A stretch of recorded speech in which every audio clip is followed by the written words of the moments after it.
All right, welcome back here on SportsLine. We're going to switch gears. Thanks to Vanderbilt soccer coach Darren Ambrose for coming in, talking about the World Cup action tonight, also previewing the Commodores this fall. Now we're going to talk some racing as we turn to Nashville Fairgrounds Speedway. And Tony Formosa back in the studio tonight. And Tony, welcome back. Good to have you. Great to be here, man. A lot of great things to talk about that are going on at Speedway this week. Absolutely. First, I want to recap a little bit because you were here about a month ago and we talked about what a great month the month of June was. And so here on the last night of June, let's talk a little bit about it. First off, the big race back at the beginning of the month. It was.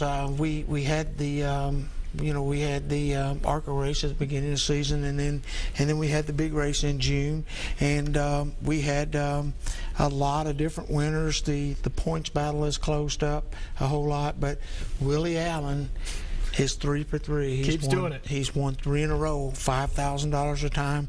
So we have to put some extra money out there. We put a $1,000 bounty on Willie Allen. So. The young guns and the hot shoes are coming in to Music City to take that bounty money to try to beat Willie Allen. So Willie Allen, I mean, he's won 3 races in a row there. Did you see that possibility coming at the beginning of the year? You know what, I really did. The guy is, he's just really got everything together. Very, very smart. He has a company called War Shocks. He's doing shocks for just about everybody in the country that's running up front. He's a great race car driver. He's got a great setup. Great team, great people behind him. He's just got everything going on. It's going to be hard to beat him. 2-time Daytona 500 champion Sterling Marlin has been on his heels for the past 2 races, and Willie just seems to pull away right there the last 20 or 30 laps. So he's got his program really together. He's a great driver, but John Hunter Nemechek says he's coming in to beat him. Oh, that's going to be fun to see. If anybody in the country can beat Willie Allen, it will beat John Hunter Nemechek.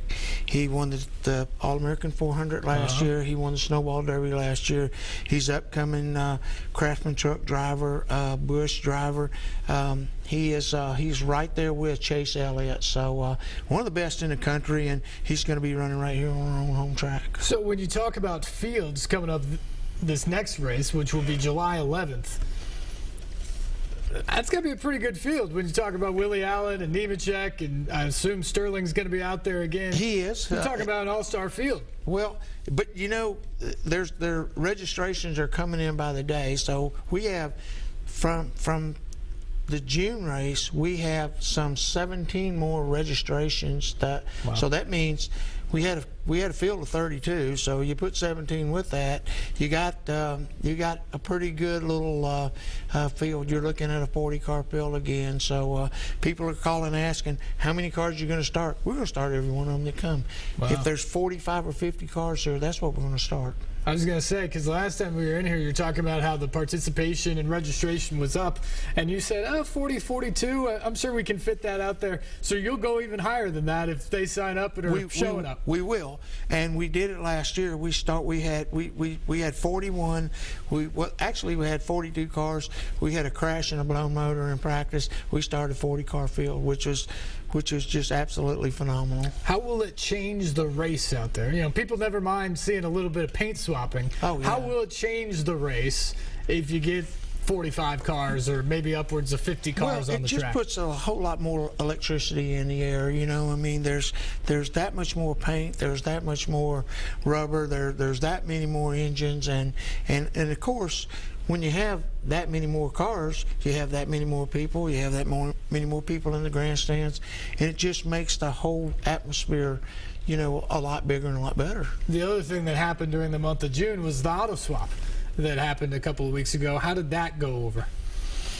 It was good. Yeah. It was good, and we have a lot of great things that are coming up July 11th. That in addition to young guns and hot shoes coming in to try to beat Willie Allen, we've got big races that are on the quarter-mile track. We have a first-time race that is going to be a 40-lap race. There are going to be 2 10-lap heat races for the pure stock division.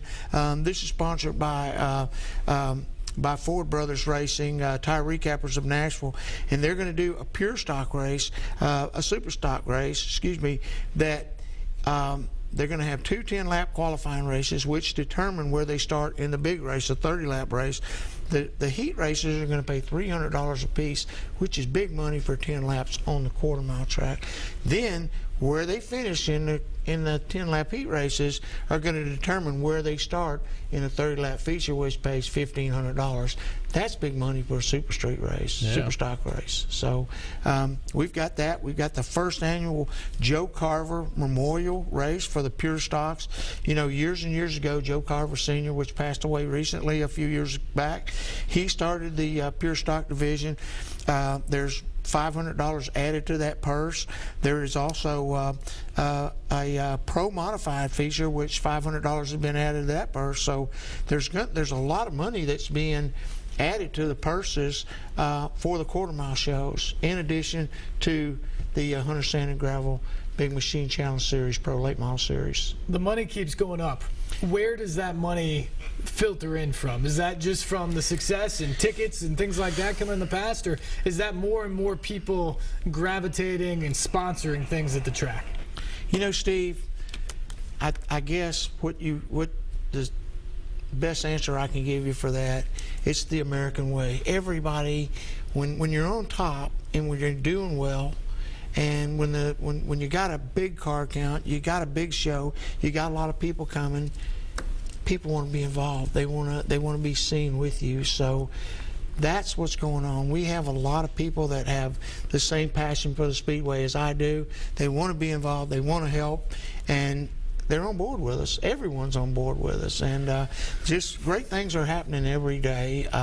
The All-American 400 entry list is just exploded, and it looks like we're going to have close to 100 pro late models here for the October 31st annual All-American 400. Pretty special really day that will be coming up in the fall. As always, you talk about all the help that you have out there. Can you give a ballpark number for number of volunteers, number of people that show up and lend their time and get involved in order to allow you to have all these wonderful nights? Well, we do have a lot of volunteers. We have a lot of great sponsors. You know, we've got Hunter Sand and Gravel. We've got Big Machine Records, which is Scott Borchetta, probably the biggest thing in country music right now, and he's on board with us. He's actually our biggest sponsor there. We've got Coca-Cola. We've got the Tennessee Lottery. We've got Ajax Turner. We've got some of the best sponsors that you could possibly have, and right now we're working on a deal for the for sponsorship for the All-American 400, which I feel very comfortable it's going to go through. And if it does, we're probably going to have the biggest All-American 400 right here at the Fairgrounds Speedways that we've ever had in the history of the racetrack. What has been the success of the All-American 400? Obviously, it's a long-standing tradition. It'll be the 31st one this year. But it's an interesting time. You know, it's in the fall, it's fighting against football season and some of that stuff. Some people might wonder, would it be so successful in that spot? But yet it is, year in and year out. Why has it been so successful? It has been so successful because it has been a traditional Daytona 500 of short track racing for late model cars, which relates back to 1981, where Butch Lindley was the first winner ever of the race. And there were so many upcoming rising stars. There's so many people that have won this race. There's so much history here. Darrell Walter, Mark Martin, Jeff Purvis. I could just, you know, Sterling Marlin. How far do you want to go? Up and coming stars and successful professional level of race have used the Fairgrounds Speedways as a stepping stone. There's not a person, and I've said this before, probably on this show, there's not a race car driver probably in the whole world, I know in the United States of America, that doesn't want to race, doesn't want to compete at the Fairgrounds, that's not looking to bring home one of those All-American 400 guitars. It's just top of the line, you know. Quite the prize, and you know what you've done when you get one. You know the race you won, you know the city you were in, and all of that. If you come here and you win, if you just come here and win a pro late model race, you've done something. But to come here to this city and win on that racetrack, an All-American 400, you basically won the Daytona 500 of short track racing. And you talk about the names of the guys who've done it before. That's a nice list and nice company to keep. Exactly, and not just that, but you look at the people that sent their children here. Dale Earnhardt Sr. sent Dale Jr. here. He said, go to Nashville. If you can race and win there, you can race and win anywhere in the country. Richard Petty sent Kyle here, sent Adam here.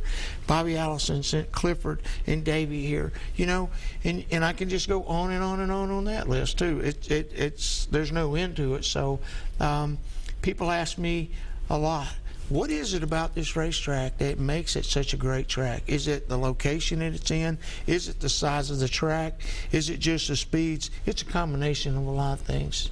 It's in one of the most unique and upcoming rising cities in the country, and it is just a perfect size. Its speed are perfect challenges between man and machine, and it's a great racetrack. You can run three wide at any given time. Yeah, it's a special place, that is for sure. We need to take a break here. We will come back, get to some phone calls, so hang with us if you're on the line. Call us up if you've got a question for Tony Formosa. 737-7767 is the number. Stay tuned. Much more to talk about Fairgrounds Speedway coming up right after this on SportsLine on News Channel 5+.